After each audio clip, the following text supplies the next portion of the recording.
How how many of you are here? Quite a 35 few. now. Oh, wow. So a big class. I didn't realize that many of you are here. So my name is Shubhranshu, as I've been asked by Dev to introduce myself. I am a journalist like all of you. You are going to be trained journalists. I'm not a trained journalist. I am a chimpanzee style journalist. Never been to any journalism college. So you guys are very lucky. What I have been asked, so if we had a bit more time, we could have probably gone into some introduction, but so let's not do that today because too many of you are here. So the subject, as you know, which has been given to me is journalism for peace. Is that correct, Dave? So, Yes. journalism for peace. So this is a question to all of you.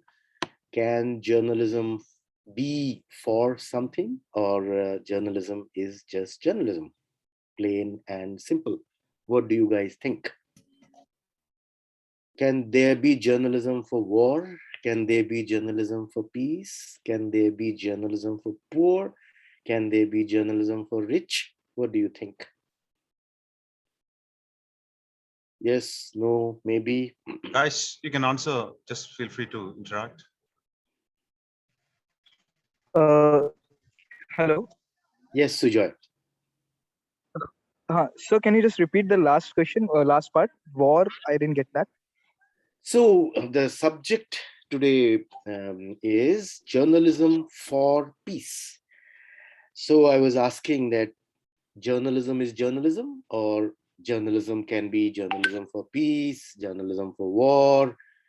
In contrast, then journalism for poor people, journalism for rich people. Does it work that way, or journalism is just journalism? What do you guys think? Well, if I just short it out in this way, that telling story is just telling story, right? If I need to tell story about people who are deprived, then it's about that. If I need to tell story what's going on in a war zone, it's about that with facts and figures, of course, not leading any. Yeah. So if you like, if you can count that as journalism, that can be an answer. Great. So you said if you are reporting for or about deprived people. Yes, I agree with you, Sujoy. There is no, so in journalism, as we always say, there's no right way of doing journalism. There's no wrong way of doing journalism. We do journalism and learn. So when we are reporting a conflict, and if I have a bias towards peace, then probably that can be called a journalism for peace. And that does not mean I will not be reporting the war. I will not be reporting the truth or the facts. Say I report from, means I don't report much. I train mostly now from this conflict zone in central India, which is also called Maoist conflict. So there are other conflict areas in the country. Samreen, are you from Kashmir? Samreen Wani. I saw a name just popped in. So if Samreen is listening, so that's another conflict area. If she's from Kashmir, then we had eruption of conflict or eruption of violence in Nagaland just 2 days back. I'm yet to read more on that because I was in hospital with my mother and just came out yesterday late evening. So I haven't been able to follow much. So when you're covering conflict, sometimes um, you will have to just react. So there are two types of journalism, as you guys all know: reactive journalism and creative journalism. Yes, when there is a air crash like it has happened today, there is a killing of 14 people happened in Nagaland 2 days back, you will have to just react. But what we are going to talk today is about the creative part of it. When something is not happening and we are creating something, we are creating news. Yeah, so we are creative. That does not mean something which does not exist, we will create that. No. But so in a conflict zone, when you're reporting 5 killed, 7 injured, are you glorifying the violence, or we are simply reporting facts? These are questions which I will pose at you guys, and I don't have answers myself, and there are no answers. We need to ponder, we need to think. But when we do creative journalism, then we can be biased, and which I am biased. Like mainstream media, we means you guys have not gone to industry, but when you will go to industry very soon, you will be told about your audience. You will be told about your viewership, and sometimes very brutally, sometimes very open fact style. Our readership is from this. Today you must have read in the papers about income inequality in the country, in the world. The World Inequality Report has come out. 10% of India has control over 57% of money, and 50% of India has control over, I'm missing the figures, but you guys have read about it. So when you will be working for a newspaper, there will be honorable exceptions, like I don't need to name any. There will be exceptions where you will not be asked to do any of those sorts. Like I worked all my life for BBC. I was never asked to think of any any audience segment, rich or poor. But in general, if you look, newspaper readership is mostly educated people and the higher or middle class of our society, number one. And number two, if you look at the economics of media, media is, if not completely, majority of media is funded, and I'm using the word funded with uh, lots of thinking, by rich. And when somebody funds something, not directly, but at least indirectly, they control. So we like it or not, we comment about it that way or not, the media today is media for middle class or for rich. To give you an example, 60% of India is dependent on farming. uh, can we count the number of people or journalists covering agriculture? We all of us know the name of P. Sainath, and there'll be few more. But it's 60% of the population. 70% of the population live in rural areas. How many journalists live in rural areas? Those who we know by name, that will be very, very small. So what I'm trying to say is there is always a bias.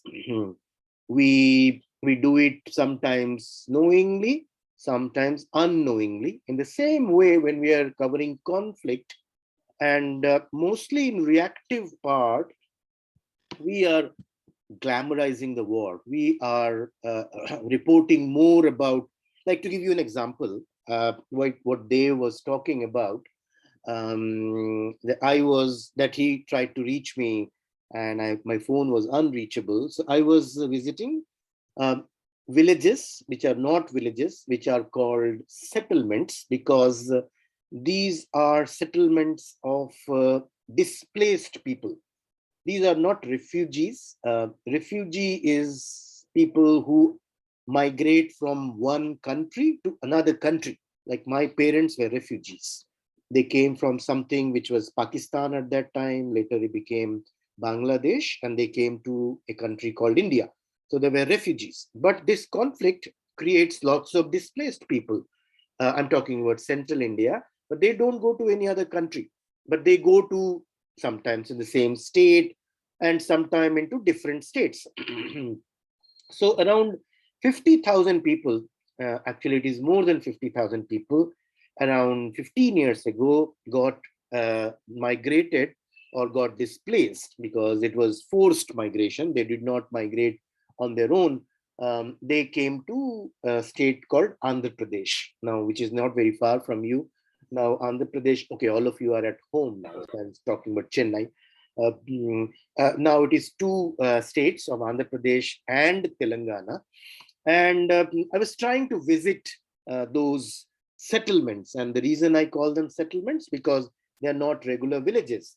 So when you go to a regular village, there is road normally. There is mobile signal normally these days. But these guys don't live in a village. There's a river called Godavari, and on the both sides of river Godavari, there are around 250 or more settlements. And why I'm telling this story, because maybe you've never heard about it. You've heard a lot about Maoist conflict. Yeah, and the story which I want to tell you, when they've called me, I was in a village and was talking to a guy who happened to be from a village called Puvarti. Now, you guys probably have not heard about Puvarti, but anybody, journalist, like I was telling the same story in Kolkata 3 days back. And as soon as I said Puvarti, the journalist on the crowd said, Hidma's village. I said, yes. So Hidma is the top Maoist, quote unquote, terrorist, commander, whatever you call them. But there is one more guy from that village. His name is Venkatesh, and he is the top Adivasi Maoist leader, but nobody knows about him. Like I said, many of you may not have heard about these 50,000 displaced people. In the same way, lots of people know about Hidma, but almost anybody you ask, they won't know about Venkatesh, though he came from the same village. Why?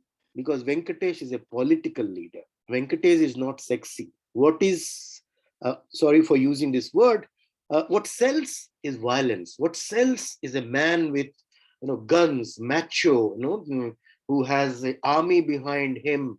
You guys probably also don't know that in the Maoist war, in this conflict, it's not a war. War is always between two countries. The number of girls is 40 to 60%. So it's roughly 50%. But you probably have not heard about any woman. You may have heard about Hidma. You may have heard about more leaders. So what I'm trying to say is, what I was doing in last couple of weeks is spending some time with these displaced people. That is a peace journalism, or that is journalism for peace. Why? In our day-to-day work, what we report is when 5 killed from this side, or 22 killed from that side, and 75 killed from that side. But there is more to this conflict.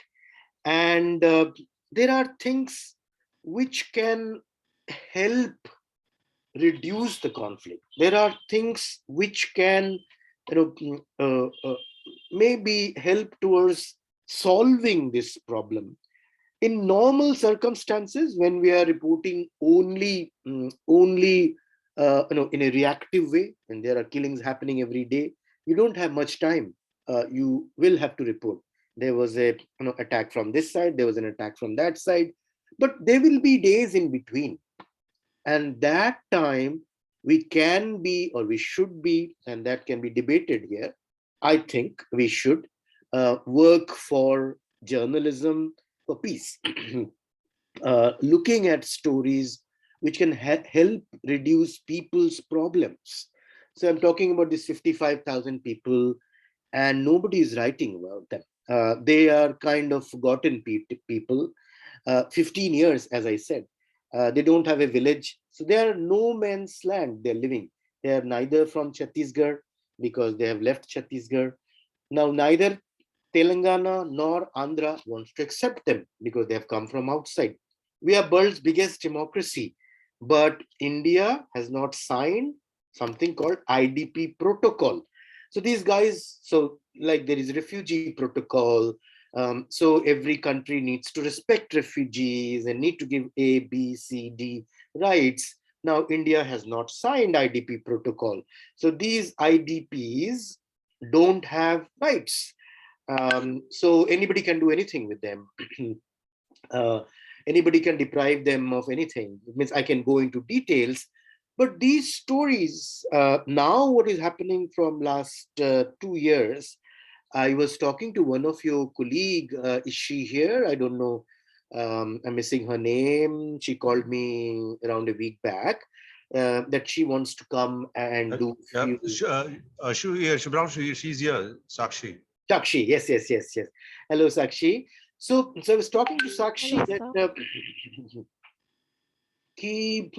if you come, it will not be an easy story. It will be a very difficult story because, as I said, these last 10 days I was roaming around. The only vehicle which can take you to these settlements is motorcycle because there are no roads. So there no vehicle can go. There are no roads. There is no electricity. There is hardly any water. These guys are always out because they are working the whole day because that's how they survive. So it's not going to be an easy story. It's going to be very difficult. But these are stories which should be told. And these are stories for peace. Now, how it is story for peace? If there's a conflict, there should be some work for its resolution. There should be some work for reducing people's problems. So these are people who tried to escape the conflict. So there is a conflict between Maoists and state. Some people have gone with the state, some people have gone with the Maoists, and some who didn't want to be with either have run away. And when they have run away, they don't have access to their land. They are mostly farmers. They don't have access to their forest. And in a place where they are, in Andhra, they are not accepted as tribal also. Almost 100% of them are tribals. Now, let me tell you a story of these people. Nobody has written this story either. And this is 75 years. Yesterday or tomorrow, I think, is the 9th of December when the first meeting of the Constitutional Assembly took place or something, yeah. So that's the peg. We journalists always look for peg, that why am I writing this story? So in our constitution, these guys are called scheduled tribes. Yeah. So they're tribes. What is schedule? Schedule means list. Yeah. In common language. So every state has a schedule, has a list that A, B, C, D are tribals. So when you live in that state, then you get, this is called preferential treatment, or some call reservation. So you get preferential treatment in education, in jobs, yes. But these guys who are tribals from Chhattisgarh are not treated as tribal, as I said before. Guess why? And so you can't guess it. In the list of Andhra Pradesh, there is a spelling mistake. When in 1947 or 1949, when the constitution was getting typed, so their name of the tribe is Gutti Koya, Guttikoya. But by a spelling mistake, I think it was typed Gutta, Gutta Koya. So when they're going to the government, they're saying there's nothing called Gutti Koya. We have Gutta Koya, They are tribals, but Gutti Koya is not tribal. Now, my name has a spelling mistake. No? This gets corrected. If not today, after some time. But this is going on for 75 years. And these guys are suffering from 15 years. They came to Andhra, now Andhra and Telangana in 2005, 6, 7. If you write that story, maybe somebody will look into it. So I inquired what all can be done. So they gave me what all can be done. There are 5 steps one needs to do. A, B, C, D, E. So state will start, but first it will go to ST commission, then it will go to this, then it will go to that, and then parliament will change it. So your story cannot stop this war, but can alleviate some of the problems of these hapless people who are victim of this war. Now, I met boys and girls from Gutti Koya community. I met a girl called Lakshmi, and she got 84% marks in class 12th. Yeah. And if you are a scheduled tribe and you have got 84% marks, you are definite to get admission in MBBS.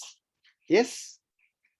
And if she gets admission in MBBS, she will be probably the first doctor from that community. But guess what she's doing now? There's a doctor. His name is Dr. Narendra. He himself is a tribal. He and his wife, they both left their government job and have gone to these settlements. And they are making a hospital. I spent around half days, 5-6 days with them, stayed with them. They're making their hospital, getting money from their friends. You, I'm sure, have not ever heard of Dr. Narendra Ramawat, no, or his wife. She's a gynecologist. And so these are the stories which should be written that is solving some problems of these people. Like when I'm talking to you, there's a guy calling. I just stopped it. He called me in the morning also that he has some problem. His wife has some problem. He came with us in a cycle tour. Last year, we did a cycle march. 300 of these IDPs, and we traveled 300 kilometers. But when we reached Raipur, which is the capital of Chhattisgarh, nobody came to meet them. Our chief minister, I'm talking to you from Raipur, which is the capital of Chhattisgarh. When Chhattisgarh went for election last time, that was in 2018, there was Congress manifesto saying serious efforts for talks with Maoists will be made, blah, blah, blah. And Congress won. But the day this guy becomes chief minister, he says, we will not talk to Maoists, we will talk to victims. Okay. So who is a worse victim than these guys? But when they came to Raipur, they stayed for 3 full days. That chief minister will come and meet. He never came. Not only that, after a few months, we put in a question in Vidhan Sabha, the assembly, with the help of an MLA, asking how many people have got migrated from Chhattisgarh due to violence. Morning also teams used to back out. Yeah. Pictures against me. Sadi, find a partner. Sadi, please find a partner. Ajay, can you mute yourself? Buddy, mute the. Yes, thank you, Ajay. So when we put a question to Vidhan Sabha, that how many people have been displaced and what is government doing about their rehabilitation, guess what was the answer? The Home Minister of Chhattisgarh gave a written reply saying not a single person have migrated out of Chhattisgarh because of violence. Hence, there is no question of any rehabilitation. And the bigger story is nobody has written about it. No journalist is writing about it. We are all busy with our 5 killed and 7 injured. We need to take out time to look at these stories which are falling between the cracks. These are not happening stories that General Rawat is dead. We must do that story. But General Rawat is not a conflict story. But why this conflict is happening? Who are the people suffering? Can we help some sufferers? Can we glamorize some people who can? Glamorize is not the right word, but we do glamorize people like Hidma. We do glamorize people who have killed these many people from this side and from that side. Okay, that's bravery. That's the job of police and army and security forces. We must write about them. But there are people who are working for peace. Like I talked about this cycle march. I doubt any of you may have heard about it because not many people are writing about it. So this year, we again did a Padayatra from the Maoist headquarters to again state headquarters. Now, nobody came to meet us when we reached Raipur. Many things happened which I will not go into details. We are reaching 26. So maybe I stop in 4 minutes and then we take questions and talk. So what I'm trying to suggest to you guys that when you will go to your mainstream journalism, there will be pressure of doing reactive news, which should be there. But there will be times when there will not be pressure. And that's the time of creative journalism. So, and creative journalism can be about war and deaths, and I'm not saying that does not promote peace, but we can look at stories which helps people, which helps bring peace, which helps. Like I'll give you one final example and then I'll stop. We did a seminar of all the places where there has been Maoist problem and they've solved it. So Nepal has solved it, Colombia has solved it. So what can we learn from Colombia? So people of Colombia told us a story that we did something called victims register. Okay, what is victims register? I said we just made a list of people killed by police, people killed by Maoists, this, that, and we just deleted the part who killed, and then brought these people together from time to time. And they started meeting each other and they started talking to each other, though they were enemies. My father was killed by his father, my husband was killed by her husband, and that became a movement and that put pressure on political parties.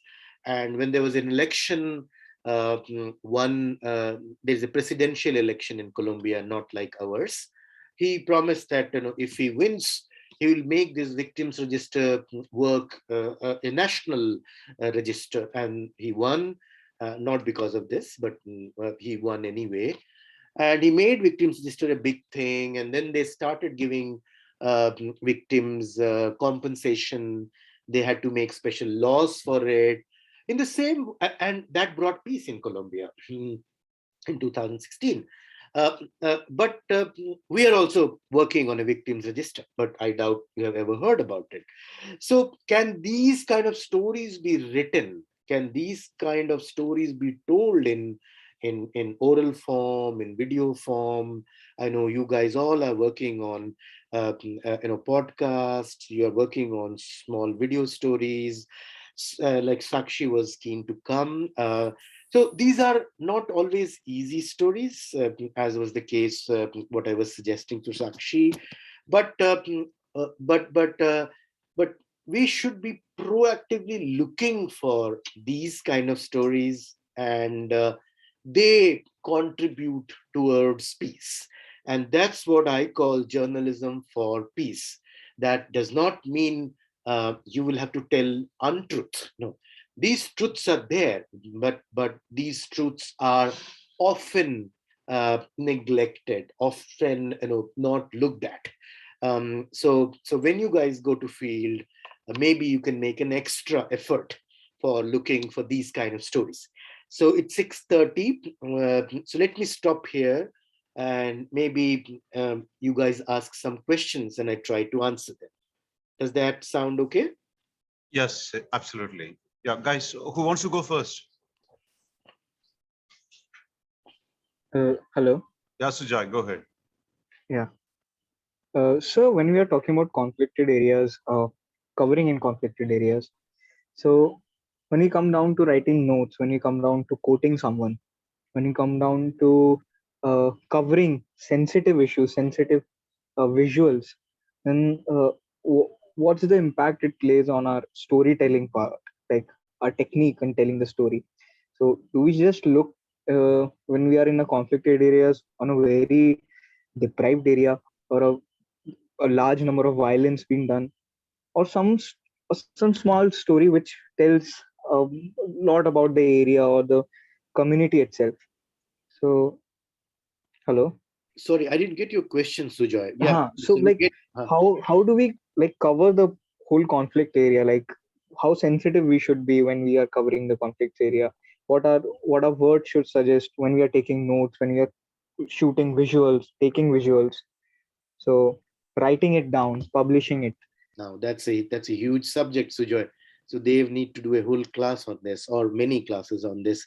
Yes, we need to be ethical, which most of the time, and what is ethical, which most of the time we are not. Like if you compare a conflict in, say, Europe or in America, or for that matter, an accident, and how they cover it, and how are we covering it? um, Many a times we don't think that what will be its impact on people. Like I'll give you one story. I was in BBC, and BBC will take us on these trainings, and I was very lucky, as I said, that I didn't go to any college for journalism, but BBC will take me to colleges. I mean, they took me to a college also later, and train. I was sitting next to a guy who was back from Bosnia. So, like I just talked about conflict in Europe, and he was talking to somebody sitting next to him, saying, I got that doll from Bosnia for my daughter. I was talking to somebody else, and my ear picked that line, doll from Bosnia. And I had to stop my conversation and interrupt him. That, did I hear this right? Did you say doll from Bosnia? So he was very surprised, and I felt very stupid. He said, yes, what's wrong in that? I said, no, no, nothing wrong in that. Fine, fine, please, you go and continue. See, I, at that time, was talking as a normal viewer of television, normal viewer of news. I have never covered Bosnia. But whatever I know of Bosnia is only death and destruction and fire. And so I have no imagination that Bosnia can also be a normal place. Of course, in some part of Bosnia, there is conflict. Then I related the same thing, that I was almost living in Kashmir at that time. What am I reporting? And what impression it is having on somebody in Chennai? They will think whole of Kashmir is a burning place. There's no love in Kashmir. Nobody gets married. Nobody has any child. It's only death and destruction. So Sujoy, I don't know if you asked that, but we do create this image. Exactly that. Yes, exactly that. So like I go to Kolkata. I was there, a few days back, and anybody I meet will ask, "Oh, how do you live there?" So of course we have a conflict here. Of course, people are dying every day, and from both sides, and it's very gory. But but there is other part of life which I don't have an answer to this. We can't be reporting about love in Bosnia and death, and death in Bosnia is news. So news is something. So you guys know those things, which is exceptional. So, but there are normal things also in that part of life. So, I don't have an answer, but if we are a bit ethical, if we are a bit when I say bit ethical, means if something is too gory, Now I'll give you another example. I was talking to somebody about Gujarat, riots in Gujarat, and the day Godhra train accident happened, I reached there. I don't know. I had some sense that something is going to happen, and I saw the whole Godhra post Godhra thing. And I had a friend. I won't name him now. He was very high up in intelligence, and he'll just tip me the places where I should go. So I filmed most of the brutal, gory things, but most of it was not used in BBC. Was there a right thing? Was there a wrong thing? We can debate now, but I can tell you very little of it was used. The gory stuff means I can't even tell the kind of things I've seen. uh, shall we put them out? I don't know. Some will say yes, some will say no. So the Western sensibilities, so like BBC editors decided not to put them out. So I'm sure I haven't answered your question because I don't have an answer. But yeah, it's thanks for asking this question, and we should keep this in mind that what impression, what impact my reports or my story or my visuals are putting on people in general. But at the same time, you will have to also convey uh, the goriness or the difficulty of the situation. It's not a doll's place. It's not a peaceful place. But at the same time, you don't also want to show the most gory pictures as well. So how do we make a balance? That's what I would say. I don't know if I answered your question, Sujar. Thank you, sir. No, sir. You did, sir. Thank you. Who's next? Sir, can I go ahead? Yeah, Muskan, go ahead. So hello, sir. My question is that so when we go to villages, for example, let us take Bihar. So there are a lot of people who want to speak but don't speak because they feel, because the culture there, I don't know, is different. You know, they get adjusted into the environment because the ministers are giving them something so that they can survive. So they just compromise with that and they don't want, you know, their real story. If the male is fine with it, then female goes along with it of the family. She doesn't come out and, you know, speak for herself. So how to talk to those women and how to talk to those people and make them comfortable enough to raise their voice or at least discuss their problem with us so that we can know what they are going through. Thank you very much for asking this question, Muskan. This also doesn't have a very easy answer, but that's what we try to do. देखो अगर sorry, if you want somebody to speak, you will have to give them a safe space, safe environment. And the first thing is, you are a woman and that person is a woman. That's the first space you create. I can't be that. Second thing is, so the answer is, if the team is mixed, that helps. There's one boy, one girl. Second is the language. If you can speak in their language, and when I'm talking about language, I'm talking about dialect. Like, I'll give you example of, we live in a village in Bastar, and it's just 50 kilometers out of district headquarters. It's a place called Bastanar. And 75 years after independence, guess what is the figure of education for women? It is 17%. It's not too much for men either. It is 22%. But so any village I go to, I find no woman speaking Hindi.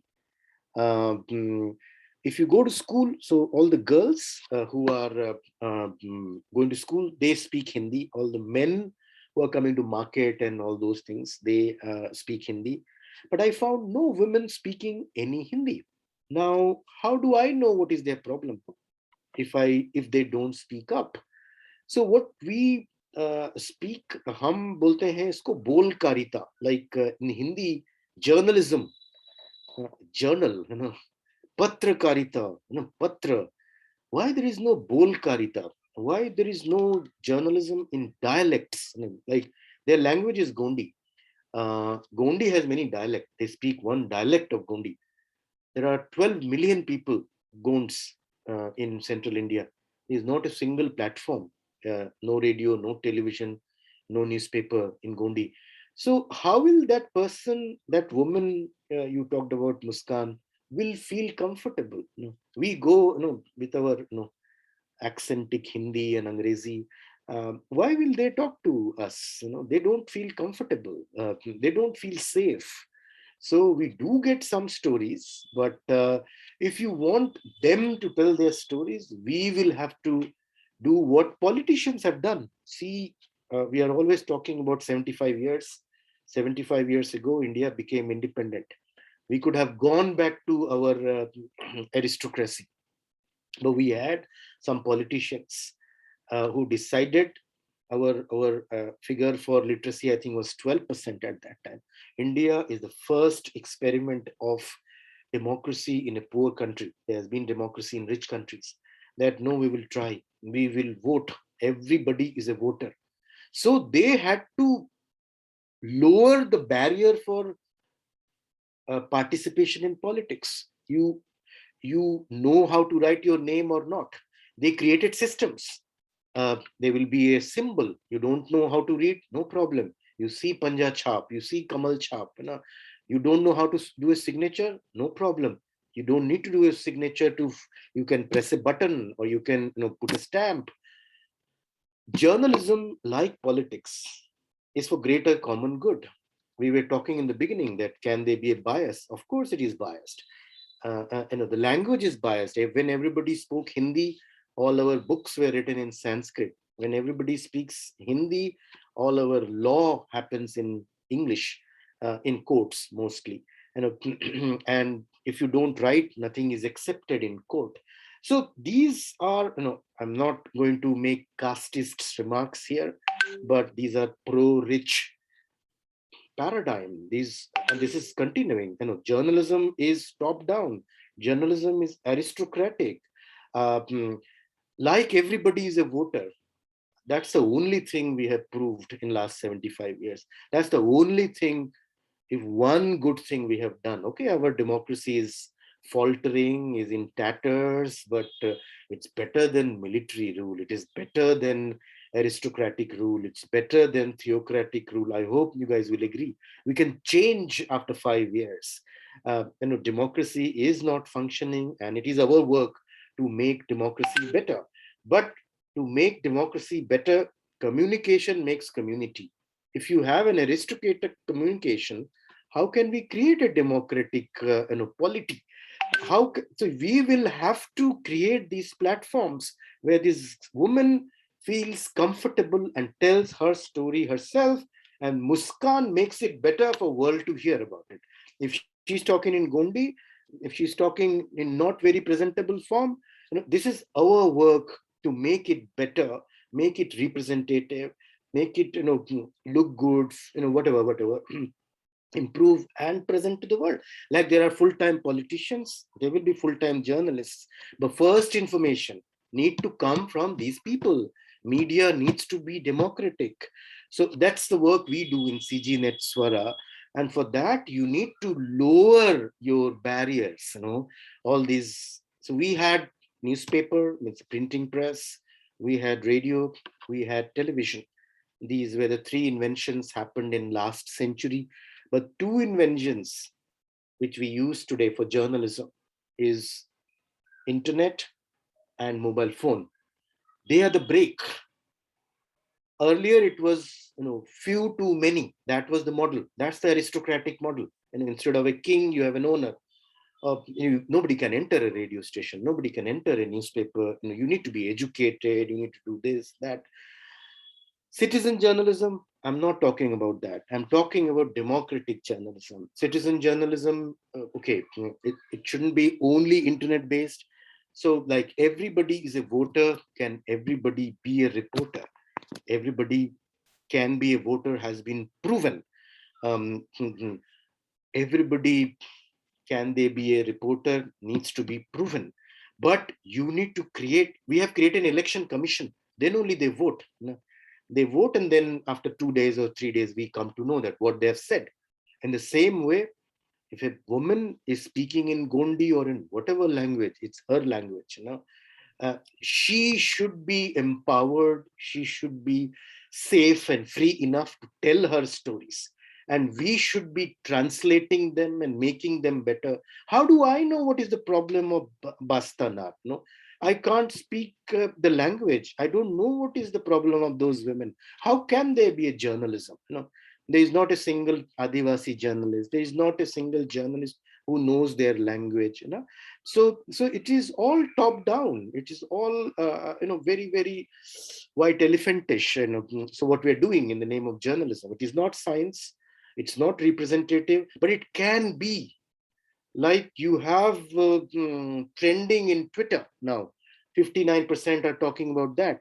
So we need to make social media, we need to make democratic media, and it is possible, it is doable. Democratic means everybody will take part. That does not mean every story will go out. So when you create a news commission, every story comes in there, like FIR, like first information report, then that box should tell you that 79% people are talking about this. So these women will tell what is their problem. I sitting on the top like Raja and Maharaja, and okay, this is the problem of these women. No, who told you? Okay, somebody told you that. That may be true, that may be not true. No. So what is peace journalism? When you solve people's problem, like when I went to Chhattisgarh, when I was in BBC, I also reported 5 killed, 7 injured, this, that. But when I started going deeper and deeper, what I realized, it is a 1 plus 99 problem. Now let me explain what is 1 plus 99. 1 is the Maoists and 99 are these tribal people. 1 doesn't create any problem. But when 99 join, that becomes India's biggest internal security problem. Who are these 99? These tribal people. Why are they fighting? Oh, they're Maoists. Talk to them. They don't understand what is communism. Forget about Maoism. Why are they fighting? Because their problems don't get solved. Why they don't get solved? Because they speak a language we never understand. They live in a place we will never go. So it's a problem of break of communication. It's a problem of journalism, which has created this problem. It's a problem of wrong paradigm. What politicians have done 75 years ago. They have democratized politics. We haven't even started on it. Though we are talking, we are independent, we are unbiased, we are blah blah. We are mouthpiece of rich.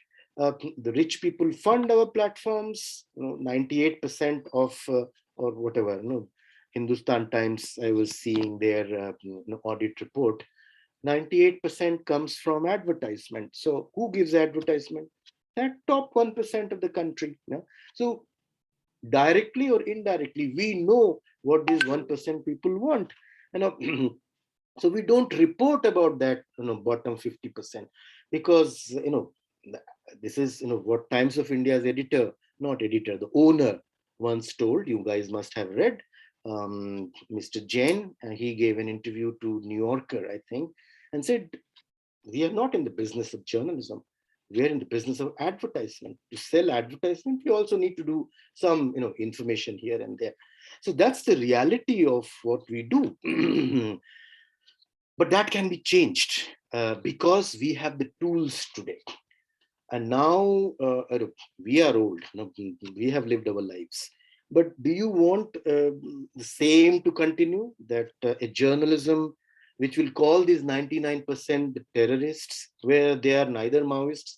This is not a Maoist problem. This is a problem of 1% Maoists who have come from Bengal and Hyderabad and Maharashtra, here and there, urban, second middle class people like us, exploiting the break of communication-led hopelessness, that nothing will be solved, never anybody will listen to us.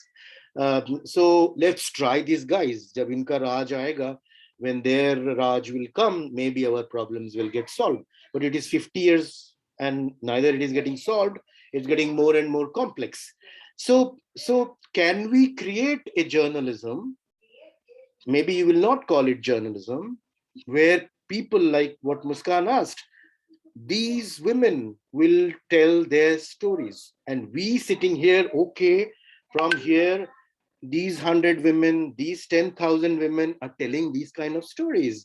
Our news commission, or that box or this machine, which is called election commission in politics, is telling us that 90% women of this area is telling this. So we go deeper on that. So our news reporting, news gathering becomes representative, logical, scientific.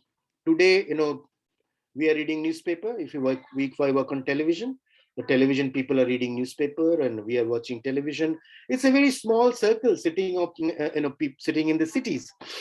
So we need to improve. We need to move ahead, and that's, you guys are so lucky that you are studying journalism. As I said, we just learned like chimpanzee. You need to press this button, you need to do this, and the bulletin goes. No, but this world is more than that. This so this is a science, this is art, this is way of life. This can create a better world, and this can create a what we are doing today. We can create wars, which we have in central India. I can go into more details if you guys want. Yeah. So it's 52. We have only 8 minutes. Sorry, my answers are very long. Renuka, Thank you, sir. Yes, sir. My question is related with what you just talked about, creating safe space and communication. Most of the times, our own practice becomes an obstacle in creating this safe space. Like I have a caste, I have a class, my clothes are different than them, and to initiate a conversation, I know that I have to transcend these practices and go into their shoe, but I often wonder how to do it exactly. I mean, how I should not let these practices be an obstacle for the communication. So Renuka, we do these tricks like I have a, means he is now dead. I have a when I came to Delhi, I lived with somebody called Dr. B.D. Sharma. He was an IAS officer. And he lived in Bastar for a long time. And he said, when I go to a farmer's house or a tribal's house, it's a bit odd story, but please bear me on that. So he thinks he's a collector, and I want to know, as a collector, I want to know what's your story. Why will you tell me? I am collector and you are a poor farmer. Nah. So he tells something which I want to hear. But then he says, and then I drink his water. I means what he used to do, he used to go in a bicycle. Now this is an extreme story, and he will not tell them that he's a collector. He used to wear a dhoti, and then he'll eat their food, and then he'll stay in the night. No? So what he will tell me jokingly, then when he sees that I fart like them and snore like them, the next morning they open up. So I won't have to suggest that you go and sleep in every in a farmer's house, and then only you get your story. But yeah, these are the tricks that you'll have to make them feel comfortable. So what I always do is, even if I don't want to drink, I will ask for water. So that solves the caste problem. That, okay, you've drank your water. Always make sure that you sit, on the same height. If there is nothing available for everyone, you sit on the floor and then talk. And language helps, but you can't have language all the time, so you'll have translator. But yeah, making them comfortable, making them at home, making ourselves less threatened is the trick which one should try. But we can't do everything, but we should make little efforts. So thanks for asking that question, Renuka. That's very important. anybody else? So, Yeah. Ashish? Yeah, okay, sorry. Kushmita, then Ashish, yeah. So my question is, sir, the journalists, they are often exposed to serious threats if they try to release a statement or an information. So this from the Maoists especially. So if they try to cover a news in a Maoist area, suppose in Bengal, then how should we cover that? Yes, both sides will try to use you. Let it be Maoist, let it be police. And if you don't follow their lines, it becomes difficult. There is no easy answers. Um, Police have tried to trap me. Maoists have given at least half a dozen threats, some were death threats. But we continue to work. These are risky areas. People are getting killed. Many journalists have died. So uh, I lost my cameraman. I survived. So these are part of the profession. Uh, like when there's a conflict happening, people say the normal people will run away from there, but two people, three people, one is this policeman, one is vultures, and third is us, will go towards death, towards destruction. So when you're going to death, when you're going to destruction, that may come to you as well. But we should be careful. We should be, nobody is asking us to commit suicide to get news. No news is more important than our lives.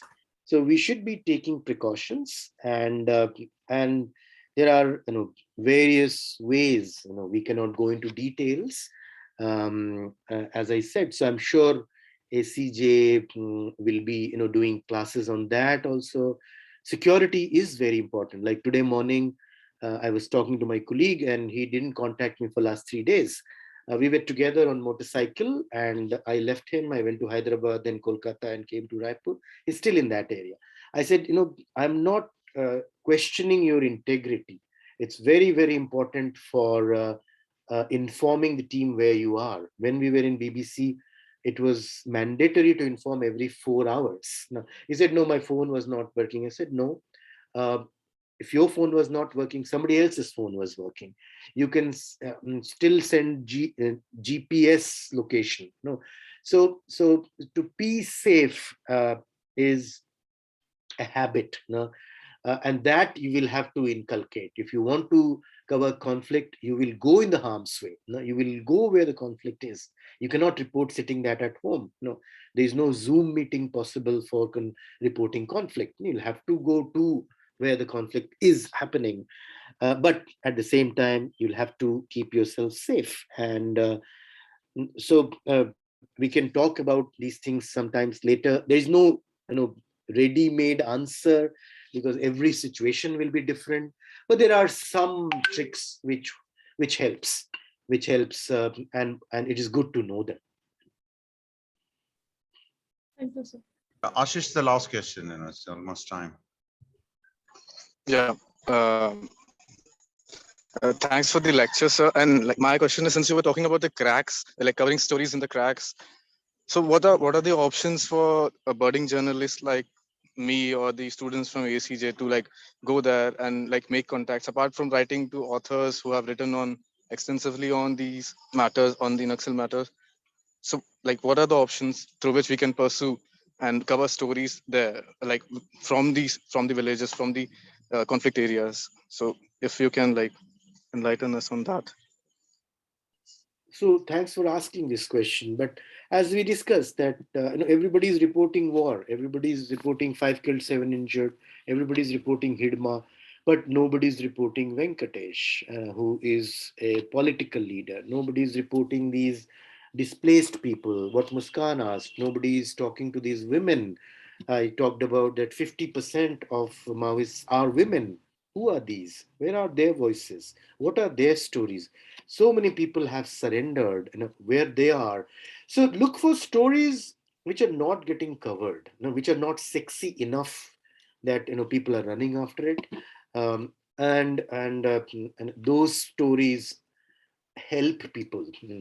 So you will also feel happy that I did something, I wrote a story, and 5 people's lives changed, or you brought, maybe it doesn't happen, but look for stories which are positive in this very, very gloomy situation. If you're covering conflict, and there are positive stories, there are people who are trying for peace, there are people who are contributing towards conflict resolution this way, that way, and they often don't get reported. So those are the cracks I was talking about. Go beyond the obvious. Obvious, everybody and anybody will do, but what is not obvious, just look for that. And they are not often the easiest stories. Like, I will finish with one last example, that when state kills somebody, that must be reported. That is always getting reported. Why?